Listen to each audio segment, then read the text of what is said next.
राष्ट्रवादीचा एकेकाळचा बालेकिल्ला पुण्यात विधान परिषदेच्या उमेदवारीवरून झालेल्या ड्रामेबाजीची अवघ्या महाराष्ट्रात सध्या चर्चा जोरदार सुरू आहे।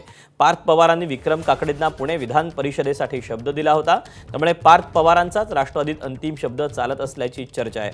जिजाई बंगल्यावर जवळपास 2 तासांपासून खलबतं सुरू होती। त्यानंतर विक्रम काकडेंसोबत संजय काकडेंनीही राष्ट्रवादीत प्रवेश केला। यावेळी सुनील टिंगरेंसह राष्ट्रवादीचे इतर 4-5 आमदार देखील होते। दरम्यान टिंगरेंनी डमी अर्ज दाखल केला असून काकडेंचा अर्ज वैध ठरल्यानंतर टिंगरे त्यांचा अर्ज मागे घेतील असं सांगण्यात येते। त्यामुळे राष्ट्रवादीतील ही खदखद उद्रेकाचं रूप घेणार की कपातलं वादळ ठरणार हे येत्या काळातच स्पष्ट होईल।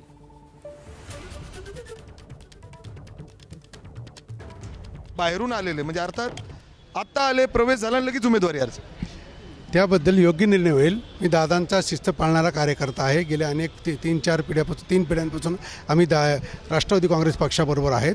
जो निर्णय पक्षश्रेष्ठी मला देतील त्याचा आम्ही अनुकरण करू। पक्षश्रेष्ठी जो निर्णय घेतील तो आम्हाला सगळ्यांना बंधनकारक राहील। 2 एबी फॉर्म आहेत, जो निर्णय घेतील तो सगळ्यांना 2 कसे असू शकतात तुम्हालाही माहिती आहे की एक बाद होईल।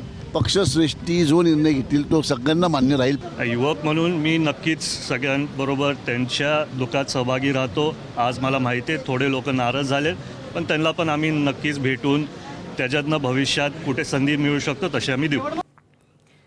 दरम्यान विक्रम काकडेंना आर्थिक निकषांनुसार उमेदवारी दिल्याची टीका विकास लांडेंनी केली।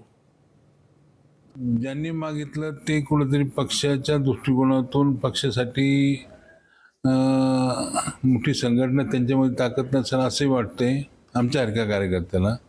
आता ज्यांना उमेद आहे तो संघटक आहे आणि मोठा ताकदीचा आहे आणि आर्थिकदृष्ट्या खूप सुबत्ता त्याच्याकडे आहे असं त्या ठिकाणी कार्यकर्त्यामध्ये बोललं जातं।